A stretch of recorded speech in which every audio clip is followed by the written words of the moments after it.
Thanks everyone for joining us today. I'm really excited to be here talking to you about the advent of hybrid quantum computing. For those of you who have been watching previous webinars in this series, you'll see some familiar touch points, and there will be some concepts that are familiar to you that we might have covered before. And for those of you who are coming at this first time, you might have some questions as you go along. Absolutely ask questions in the Q&A and check out the earlier seminars in the web series for more information. D-Wave Systems is a quantum computing company, and we are wholly concerned with practical quantum computing. And I'm really excited to be talking to you about hybrid quantum classical application development today, because this is an important milestone in the trajectory for quantum computing and quantum application development. A lot of times when I have been out talking with customers and developers about quantum computing, they have asked me, how are they going to take the applications that they're building on classical computers and convert them over to quantum computers? And when is the right time to leave the classical computers behind? And that's a really important question, because the notion here is that you're not going to be doing that. Quantum computers are not intended to replace classical computers, and they have an important place to play. And we're going to be talking here about how to get them to quantum technologies and classical technologies to basically work side by side in a complementary fashion. I'm going to be talking about the vision and the view and what we're talking about, and give you a bit of an idea of why hybrid quantum computing is important. Radomir is going to give you an introduction to how to use quantum classical workflows for application development and getting solutions to difficult problems. He'll also be doing use some simple examples to show you some of the workflow controls for developers that are available in the framework, and then show you also how to begin to build workflows and use them in application development.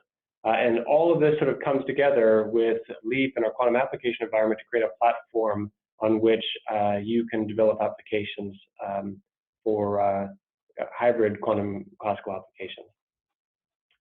So I'm just going to begin with a common question as a starting point, which is the technological disruption. And one of the difficulties with technology disruption is trying to predict exactly when things are going to take place.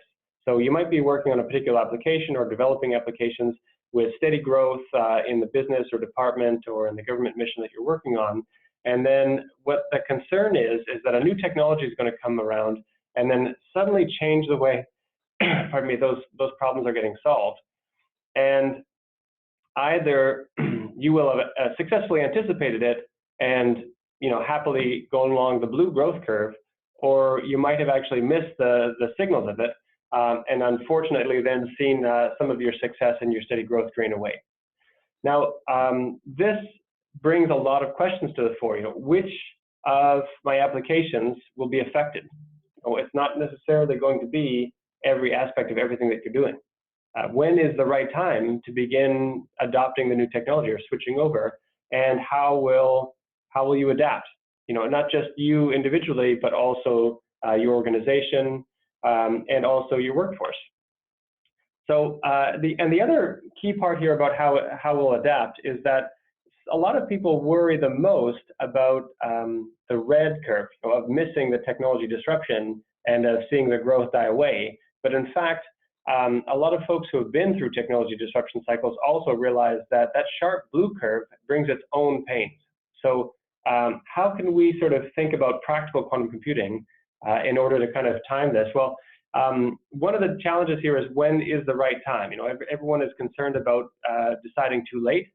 And I would say people are overly concerned with trying to pick exactly the right time. And I think that part of the reason why this is particularly challenging is that if you try to pick the right time, like the curve I'm showing you here, what you'll find is that it's so disruptive that your workforce doesn't actually have enough time to develop the software and techniques to actually start to onboard the new technology. So in fact, trying to pick the ideal inflection point can actually be fraught with the realization that it's too late. It probably requires you to start quite a bit earlier. And the difficulty with trying to pick the right time here on the steady growth curve is that there's no features in the curve, there's no events there that are really, really indicative of that is the right time to begin the work. And the notion here of using hybrid platforms and building using these open source hybrid quantum classical frameworks is to try to smooth that out, try to take some of the fear of missing out, of trying to predict the right time away, and also trying to ease the growth curve a little bit so that it's not quite so sharp and you're not trying to ramp up quite so quickly, because that itself can be quite painful. So there are three sort of important truths about quantum computing. And the first one is that quantum applications will always and only be hybrid. Classical and quantum computing technologies have their own strengths and weaknesses, and therefore different roles to play. And kind of like I've demonstrated in the illustration to the right here, when you're running a business application, a lot of that is going to get run on classical computers. We're still going to need our laptops and our programming languages that we're familiar with, but at points in the application, we're going to have to draw out complex steps, complex calculations, and then pass them to strategies where we're not going to want to bottleneck them either by classical computing or by quantum computing, but rather distribute them across those technologies, get the best of both of them based on the roles that they're playing, and then stitch the solutions back together, and then bring that diversity, that robustness back into your business application or other application you might be developing to effectively improve performance, break into new business areas, help your customers prepare, or even to prepare yourself with the skill set needed to be able to build applications like this in the future. The focus we're talking about here is practical. We're focused on results, because it's not the technology that makes the results interesting, it's the results that make the technology interesting. And what we're hoping that you'll see here is that quantum technology has an important role to play. There are applications that, despite the enormous growth in computing power we've had with classical computing, just haven't been able to grow or develop in the way that they could if we were able to solve more complex problems more readily. And that's the role we need to find for quantum computing in these frameworks.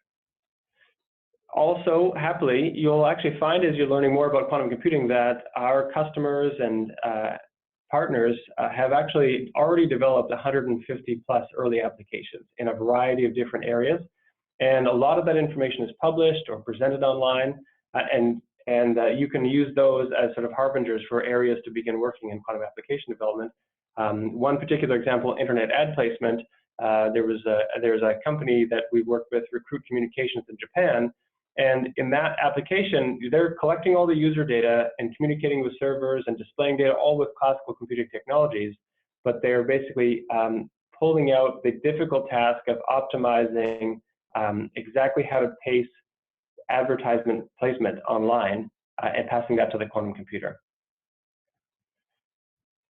This is a diagram of our Ocean software stack, and for those customers, whether they're working in fields of optimization or constraint satisfaction or in other domains, they are working in sort of two steps, mapping those applications down to sort of that middle blue layer to form problems that are suitable for quantum computers, and then working with algorithms below that layer to create the solutions that they need for their application.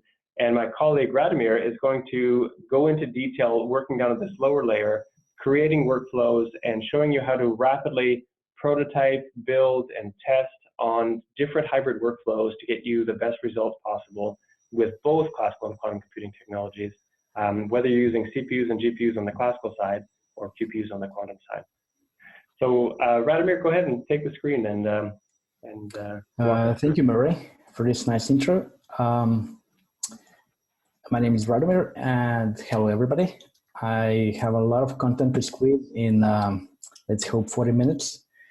We have a lot of ground to cover, and I hope this will serve as a nice intro and startup guide for all of you trying to use D-Wave hybrid and hybrid computing with D-Wave. Excuse me.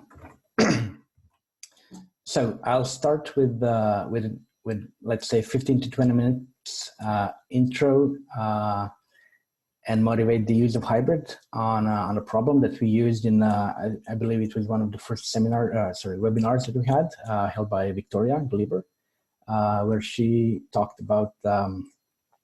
So we have it in our demos. If you go to D-Wave Systems GitHub repo and open demos, you'll see antenna selection demo here. So that was the topic of our first webinar, and I'll pick up from there. And then, so here, Victoria was solving a small problem of to illustrate how to build a QUBO and how to send it to QPU of only seven antennas, and trying to maximize the coverage by selecting antennas in such a way that they do not interfere with each other. And then we'll build up from there, and we'll generate a much larger graph of antennas and try to solve that. In the next section, which will be a little bit more technically involved, we'll do a little bit deeper dive into control mechanisms in how to construct a hybrid workflow, and then we'll finish with some practical examples of workflows you can already build with the components provided in the hybrid. So this is let's start. So this is the code for your antennas demo. I'll just start with our interactive session. But before I start, I'll just verify my my QPU connection from here. Okay, it works. Total round trip is around 3 seconds. Okay, let's start. So first, yeah, let's generate that graph. I'll generate a random graph and will not use the hard-coded one because that'll allow us to generalize the problem and size it up. So we'll need to use network X. We'll also need to use D-Wave network X. Yeah. Obviously NumPy. So this is a list of ingredients for our recipe. And we'll find a good use of DieMod, which I'm sure you're all familiar with. And we can start with that. So let's generate a small graph using a utility function called random geometric graph. We'll have 7 nodes, and we'll define the connectivity between them. So this random geometric graph function will generate 7 uniformly distributed nodes in 2D space, and they'll have edges between if the distance is less than 0.4. That means if 2 antennas are within each other and in the interference range. So, and just for reproducibility, I'll seed it with some constant. So let's plot this graph for starters. I have this plot function, which is a very simple one. I need to type it here. So so this is our graph, and these are antennas, and the edges define connectivity between them, and we want to select antennas in such a maximum number of antennas in such a way that they do not interfere with each other. So we'll formulate a QUBO, which we can then solve on a QPU. And to generate a QUBO, we'll use a function that's available in D-Wave network X in the algorithms submodule independent set, because this is basically this problem translates into finding a maximum independent set of this particular graph. And now we can inspect how QUBO small looks. So we see that the individual nodes are enforced to exist in the final set, and the nodes which interfere, or antennas which interfere, are penalized in the objective by setting this to positive constant Lagrangian in this case. So it will probably, if you used OceanStack before, you're familiar with the binary quadratic model, which is a nice abstract generalization of QUBOs and icing models. it abstracts the details, so you can handle only BQMs. You don't need to worry about the exact representation. Is the Cubo is the IC model? So we'll generate BQM from Cubo like this, and you can see this is how it looks. Okay, and now we are ready to send it off to a QPU. So I need to import our DWeb sampler from DWeb system, and I also need the embedding composite, because this graph in particular does not fit directly onto a camera grid or a graph, which is used by our QPU. So I'll say QPU is the DWeb sampler. It takes some time. To fetch the list of solvers and all parameters and lattice, and then we'll define a sampler by basically wrapping QPU sampler within with embedding composite. And so usually this would be enough, but here for just for demonstration, I'll modify embedding parameters by setting a timeout to 10 seconds, because the default is much larger, and that's not feasible for online demo. And we'll set only embedding function to try once. So now we can sample actually the BQM small that we have here, and we'll call this result. And result looks like this. So we got our sample set back, and we see so ones represent selected antennas, and zeros those which are not selected, and -3 is the energy of the solution. We can pretty print it. This, so it's obvious what's going on. And now let's plot this solution. To plot it, I need to extract the indices of selected nodes. So, excuse me. So this is the sample. We'll just pick those that are equal to 1, and we'll use numpy's non-zero function to do that. So we see nodes 0, 1, and 6 are selected, and we can plot G small, and we'll say the subgraph is subgraph induced by these nodes, and this is the solution. So, and this looks like a good solution, because there's no interference, and we know for this problem in particular that -3 or 3 selected nodes, that's the optimum solution. Although there are many, but this is one of the optimal solutions. They all have ground state of ground energy of -3. Okay, so this was nice. This is good. Now let's try generating a much larger graph, which I can use what I typed before.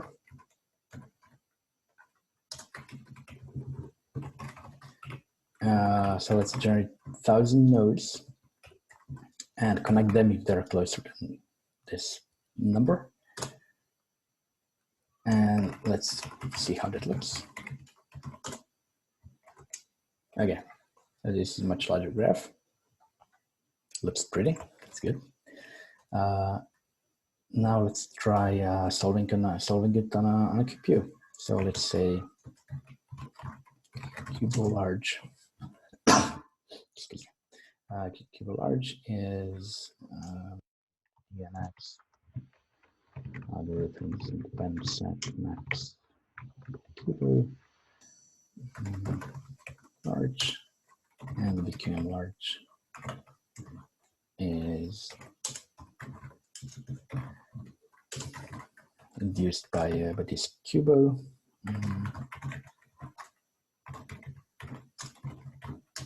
Okay, and now we have the sampler ready. Let's try sampling this large BQM. And obviously, after 10 seconds, it'll time out because it's impossible to embed this large problem onto a QPU. Okay, we get the embedding found error back.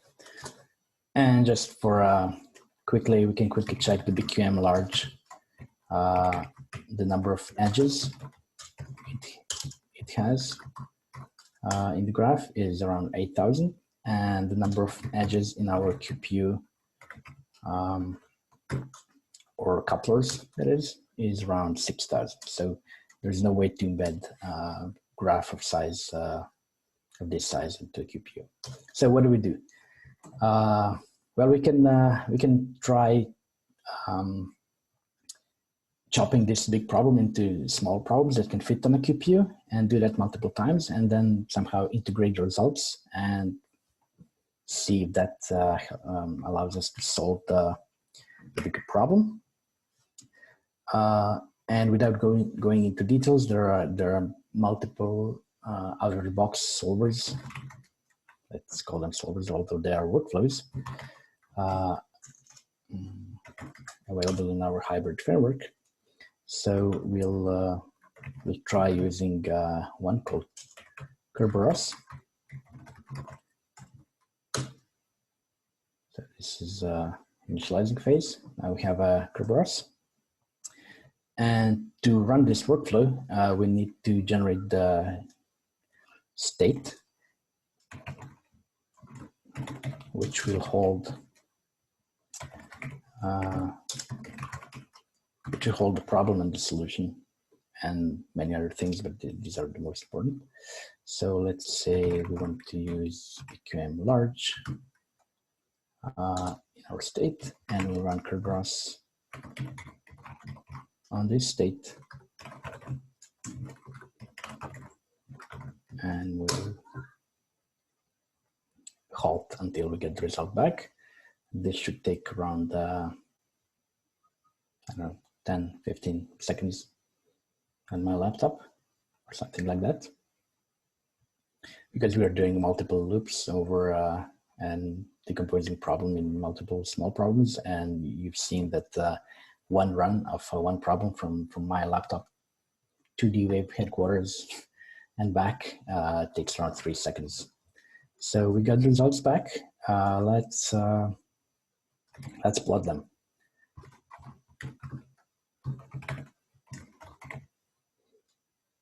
Although it would be useful to develop to first get to select nodes from the results. The results has a variable called samples, which is a sample set with result, similar to what we had before. And we want to select the first sample, and we want to select all once, and we'll use the same zero function there.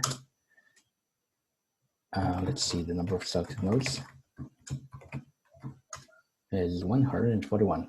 That's really good. Now we can plot it.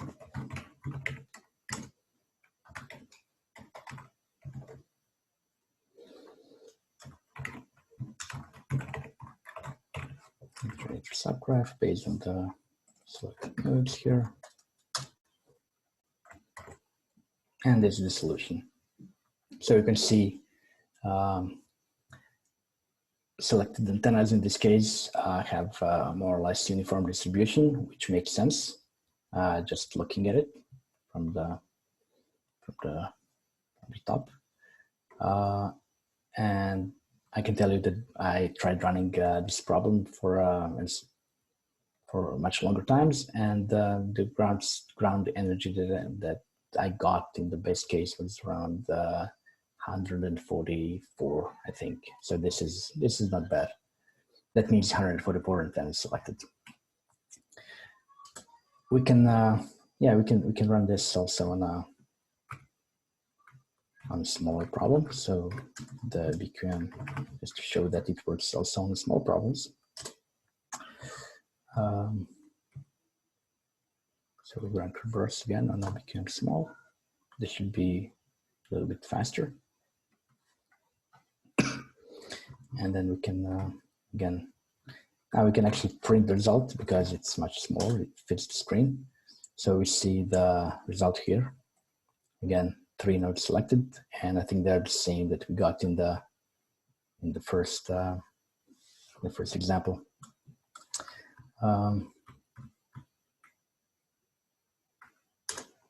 Let's plot it. To use the small graph here.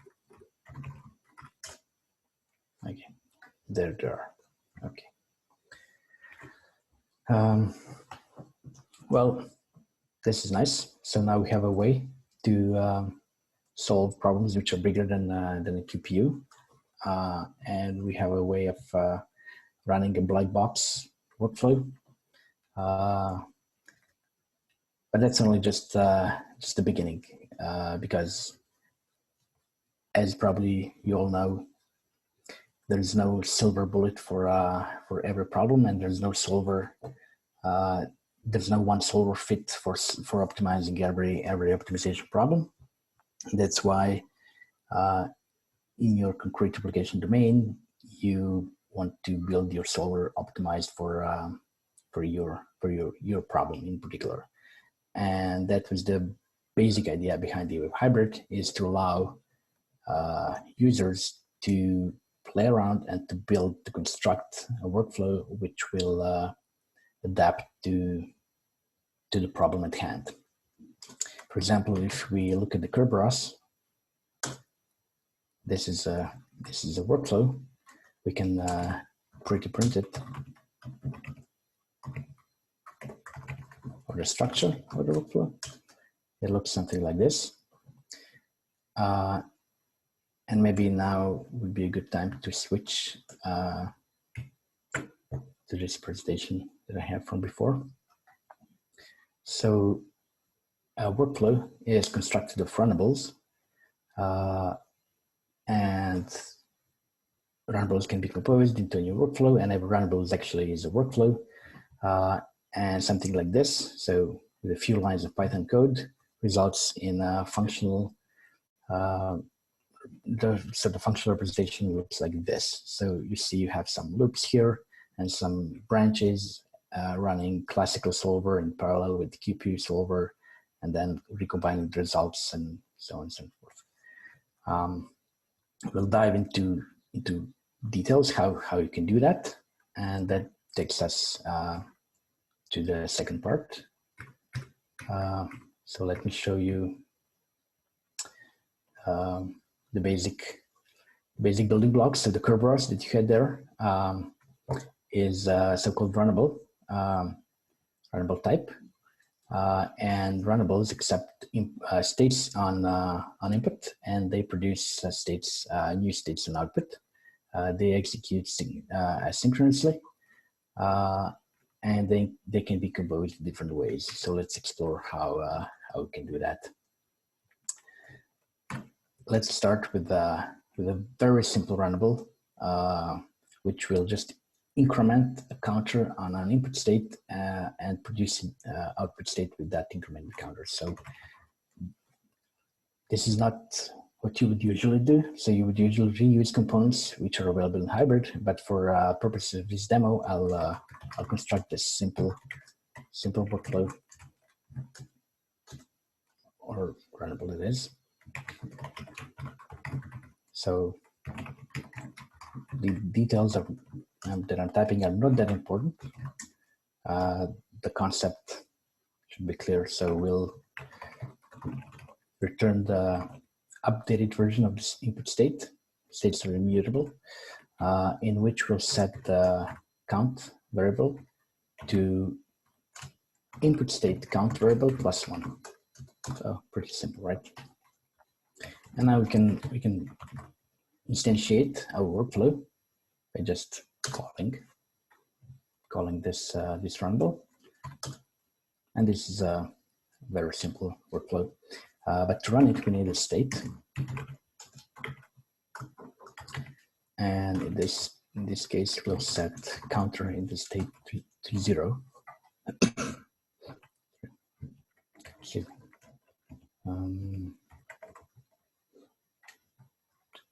Okay. And to run it, we'll just invoke run method. And what this run method will do, it will invoke the next method here with the input state specified as input argument. It will run it and it will get result. With the one little detail, if you just run it like this, you'll see that you'll get the future actually, because as we said, runnables are executed asynchronously. So you get a future of the result after computation finishes. But in this case, since this was a very simple computation, it finished right away. So in general, you would say something like new state, and then new state is that future. And then you can resolve it by calling result on it, and you see this is the new state. Okay, now let's try combining. Let's say we want to pipe the result from first runnable into, so the output state from the first runnable as an input state into the next runnable. We can do it just by piping it like this. As you will notice in the now and in features, the DAO hybrid is basically a data flow programming model or implements data flow programming paradigm. And if we run this and we'll immediately resolve the result, you'll see that the counter was incremented twice, right? So we can keep doing that, obviously, but that's not the most important, the most interesting thing that we can do. We can, for example, if you want to run a specific block for some number of times, we can use the loop block like this. Let's say you run for 3 times, and we'll see that the inc was executed for 3 times. If we inspect how actually workflow with the loop looks, we'll see that this 3 here is maximum number of iterations, and there are multiple other termination criteria you can specify. One of them is maximum runtime. You can also specify termination energy, or you can specify basically termination predicate, which can inspect the state and then terminate based on a custom condition. So let's say we want to loop for 1 second. Maybe you have a solver here, and you're trying to solve it for 1 second. You can do it like this. We see that our counter was incremented 18,000 times within this 1 second. What you can also do is you can invoke runnables in parallel. So you can say, I want to run this, but before that, let's also just demonstrate how they can be interrupted. Okay, so let's say loop inc and then no termination criteria, and this basically defines an infinite loop. And if you run this runnable, we'll get a future, and you'll notice the computation is not finished at all. So you can stop it. So it'll stop as soon as it receives a signal from outside, and in this case, we'll manually send that signal, and we'll call the stop method. And now we can see that the feature is finished, and we can resolve it. And we'll see that for this time while it was running, the counter was incremented and the runnable was invoked for 300,000 times plus. This will be useful later. Let's see how we can run things in parallel, right? So we have this sync, for example, and just for starters, let's do another link here. So this is very simple. It's obvious what it does, right? So we have as a result we'll have two states, one with the counter of 1 and one with the counter of 2, because increment was executed twice in the second branch.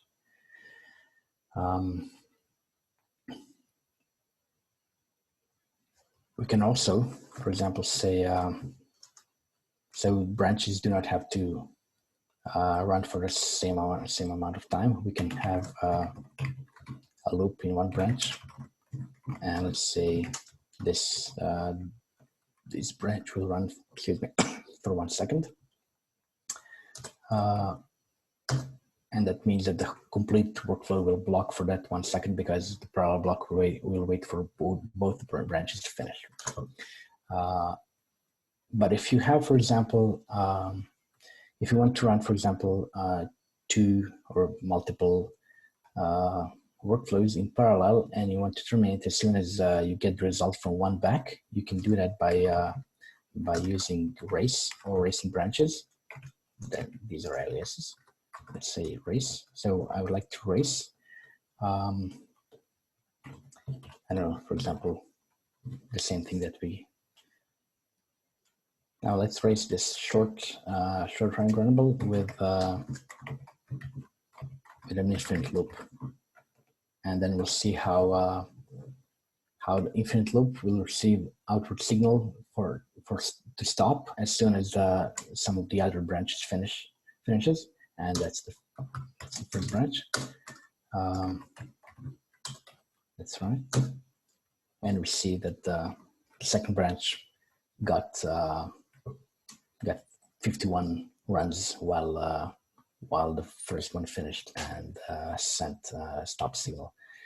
That highly depends on obviously on the compute power of your machine, and if we run it, for example, again, we'll get something different, maybe even drastically different. It depends on the OS, on the threading, and all that. So also worth mentioning, we don't have to stop at 2 branches. We can have obviously as many branches as you want in your parallel or racing branches block. Okay, and this should give you a taste and a feel how you can stack runnables, how you can control the flow and construct simpler workflows. And now let's see how we can use existing blocks in hybrid to solve the problem. So let's probably most of you are familiar with the simulated annealing algorithm, and we have that implemented in hybrid. So you can just say my workflow is as simple as simulated annealing problem sampler. That's all it is.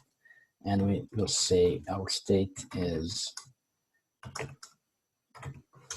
state from problem, and just for illustration purposes, we'll use the small BQM from the beginning. So our state now looks like this.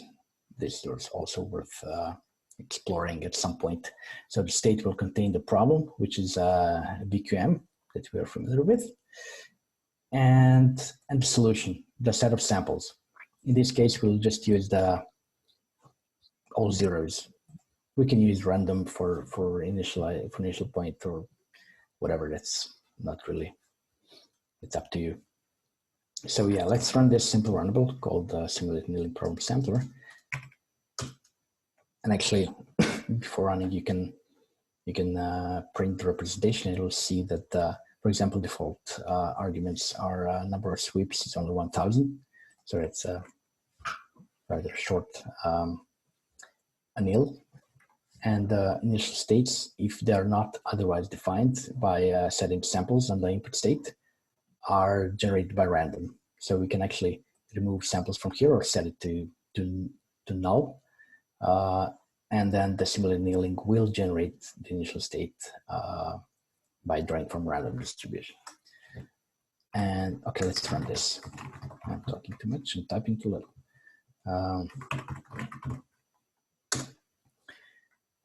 And we see that okay, samples, we got the result here. And we got our 3 nodes back in the set of samples with the ground energy of -3. Okay, that's fine. That's excellent. Let's say we want to try some other algorithm. Maybe we want to use Taboo. So both Taboo and simulated annealing are local search algorithms with obviously with additional details, but I think these are beyond the scope of this webinar.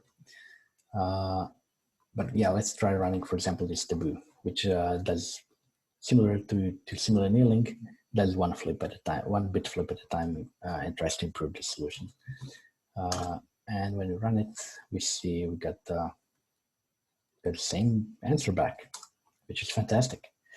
But let's just verify that everything is correct by setting, for example, the simulated annealing sampler will set number of sweeps, something really, really low. So let's cripple the simulated annealing, and let's see how it behaves now. Oh, okay. So the answer that we got now is far from optimal. So the energy is 4, and we know the ground state is -3. So that's realistic. If you have a large problem and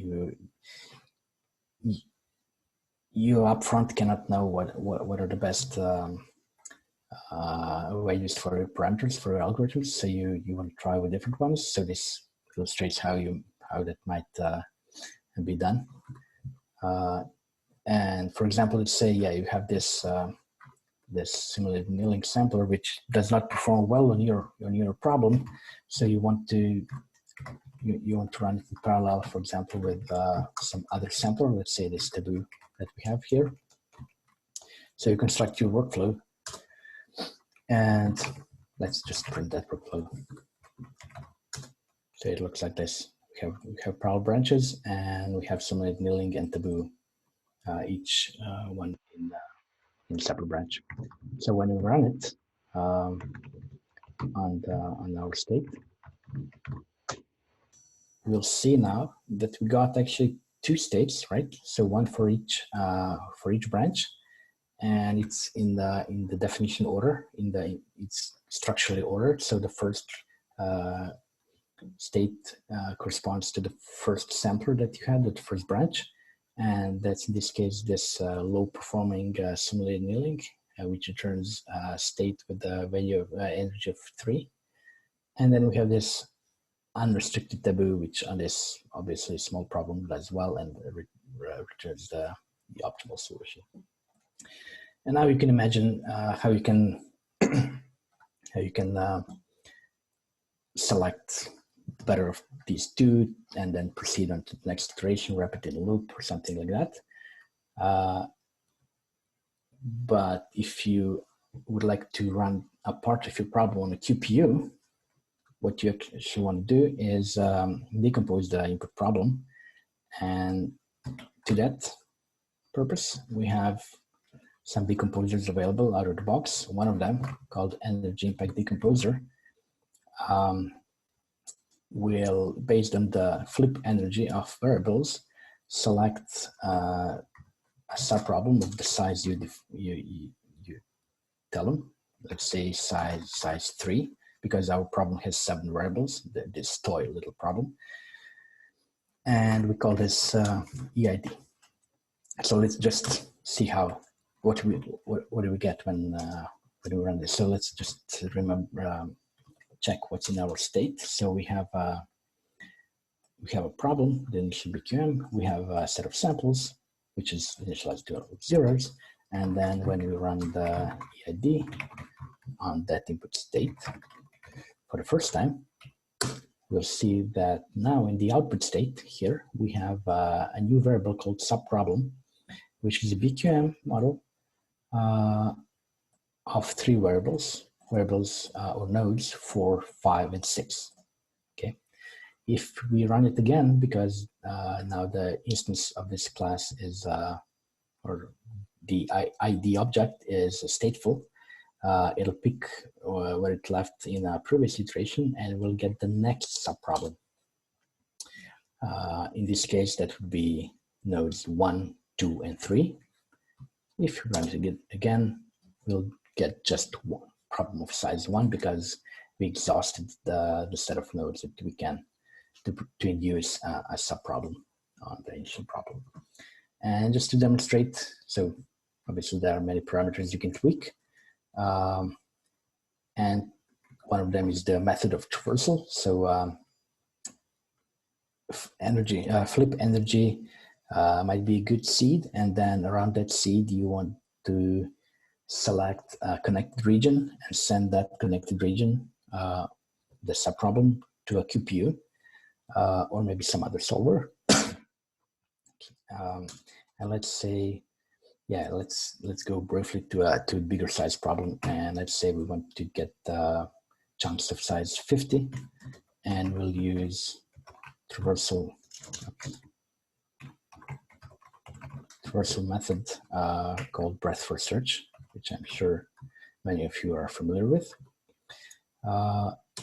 And we'll set the state to our large problem, BQM large, which is too big to print. And let's run the energy big decomposer on this state. Excuse me. And instead of printing the result here, I'll just store it because it would fit. But we can plot it, that's for sure. Let's say we'll use the large graph, and the subgraph will be G large subgraph induced by state. And now you see that we have this subproblem here. So we'll say subproblem, and this will select the nodes from the BQM that correspond to nodes and edges in the initial large graph. Plot. Oops.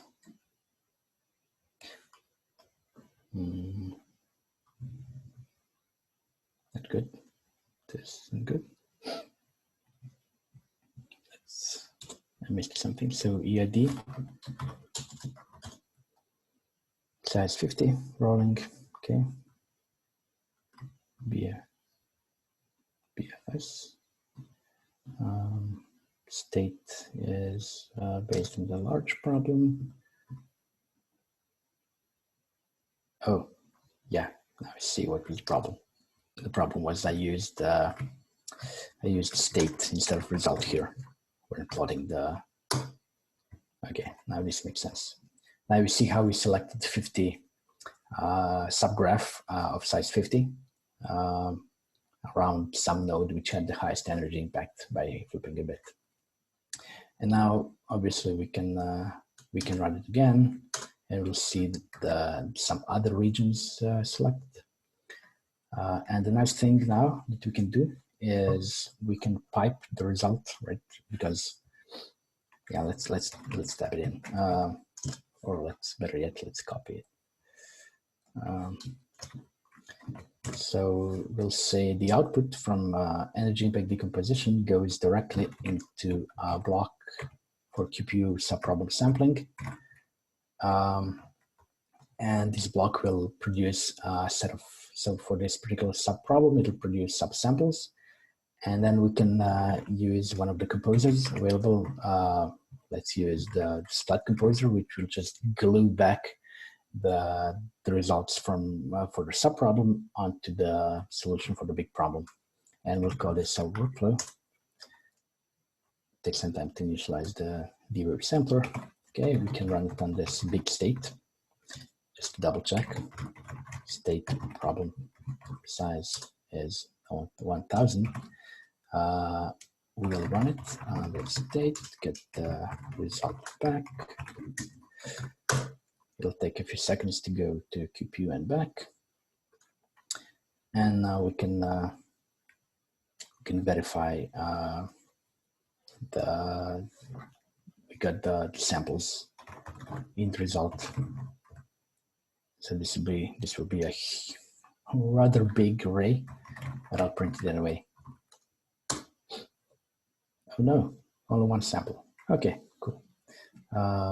Yeah, because of the splat composer. Yeah, just use the best sample from QPU. Okay, so we see that actually so on the input state we had not here. If we check state samples energy, we see that the input sample had the energy of 0. Now we see that the output sample, after one iteration of decomposition, QPU sampling, and then composition back, we see that the energy, overall energy for the problem improved, or for the solution of the big problem. It went from 0 to -4, which is nice. Now that we have this, we might. Excuse me. Go ahead. Hey, Runnable, Murray here. Is this we're close to running out of time for questions. Is this a good time for us to break in, or do you want to just finish with 1 or 2 more lines? Yeah, I can wrap it up real quick. So yeah, so this is let's once again look at the Kerberos, just to go back and connect the dots. So we see in the Kerberos, which is full of runnables, and runnables were stars of this show. We have a loop which loops over a set of branches which are racing each other, and we have taboo sampler in one branch, simulated annealing in the second branch, and then we have this energy impact decomposer used with the QPU and splat composer in the basically third branch. So yeah, now the structure of Kerberos makes I hope it makes a little bit more sense. Okay, Murray, I think this wraps my my brief intro into hybrid. I would like to hear from the audience. Would they like to see more details or more example of usage or yeah? All right, this is Susan. So thanks very much. I know that we obviously have a wide variety of people with different experiences and backgrounds. So for some, this may have made a lot of sense, and for some, it may have been a little too detailed. But that's the kind of feedback that we're looking for as we do additional webinars in the future. We just have a couple of minutes for some of the questions. So we answered quite a few of them, but we will try and get through a couple more right now. Murray or Radomir, whoever, we have 2 questions we'll put together here. One, how does D-Wave hybrid split the embedding problem? And how do we formulate the number of smaller problems created by chopping? Okay, so I can take a crack at this. So for example, you can use something like energy impact decomposer, where you basically define the size of the subproblem you want to send off to a subsampler, and you can unroll the complete problem. For example, if you look at here at the representation of this EID, we see that the rolling history parameter is set to 1, which means 100%. And that means on each successive iteration of EID, we'll get the next subproblem of size 50 until we unroll the complete problem.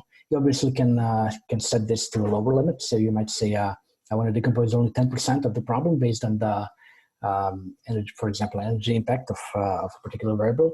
So I'll just select the most significant 10% of the problem and solve that on a subsampler. But that basically depends on the nature of your problem and the structure, right? So there's no ideal answer to that question. Okay, next question. How can you obtain timing information for hybrid? For example, how much QPU access time has been used in a workflow with both classical and quantum branches? There are ways to get timing info. For example, let's see. So we have this W branch, and we can inspect the timers variable. Although I'm not sure. Yeah. Yeah. So just a second. Why listen? We should. Yeah. Let's try it again. So yeah, just briefly, there are ways to get timing info for every block, including the QPU sampling block. At this moment, I don't think the QPU used time is displayed there, but that can easily be added. So yeah, we can do that, no problem.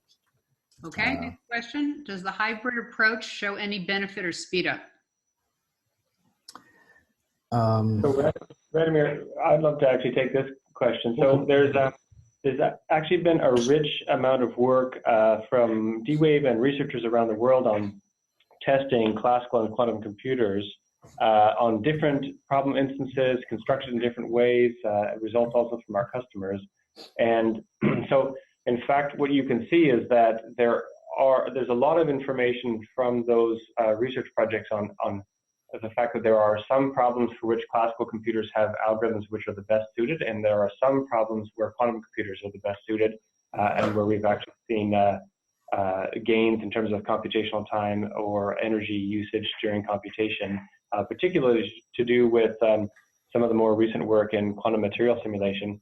So the idea with hybrid is that the gains are that the time is set by the best methodology for the particular task at hand. Okay, thank you. Next question. Does the D-Wave Cloud have classical machines which can run Python Jupyter notebooks? Hybrid problem solving does not help much if I should run the Python program from my laptop.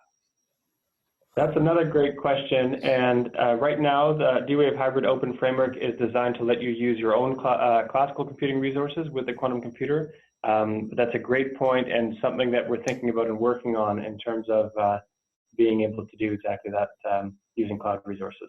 But we're not there yet with this framework. Okay, just time for two more.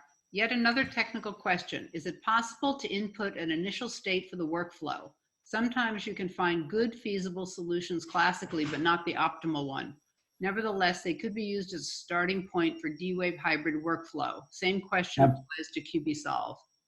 Yeah, absolutely. So you can set your initial state to whatever. You can even do something like, let's say you have a local search taboo, and then you pipe that into, I don't know, QPU based or hybrid based workflow. So this would basically generate initial state based on the classical method, and then it would use the hybrid method, and it would start from that state, and then it would try to find a better one, right? So this is, yeah, a great question, and it's easy to do that in hybrid. Okay, and just question. Sorry, just 1 second. So for the previous question, the person that were asking, so you can use hybrid print counters, and you'll get an output like this, which will specify the runtimes of a specific block, and you'll see the QPU, for example, here. And now we'll add the QPU timing info also. It'll be available here. So, okay, that's it. All right, last question then. How much computational power in seconds from D-Wave quantum computer takes this hybrid algorithms which has been presented in this demo? Yeah, That's I a mean, great question. I mean, in terms of, and I think actually Radimir's previous answer, which is that using this print counters information, you can see the amount of the amount of time spent in the different subtasks, and what we'll do so that you can have the information about the computational time used on the quantum computer is we'll look to add it into that yeah, QPU. that's correct. But just to answer the question specifically, you can usually assume on average that one sample on a QPU will take 20 microseconds. So if you're requesting for 100 samples, that's around two milliseconds of your time spent. Okay, well, we've run over our time. Again, appreciate that there's been a lot of information here, and we'll look at doing additional webinars on this topic. We appreciate you all coming, and again, this will be posted to YouTube in the next day or so, so if you want to go back and listen, then that would be great. So thanks again for coming, and we look forward to talking with you next month. Bye-bye. All right.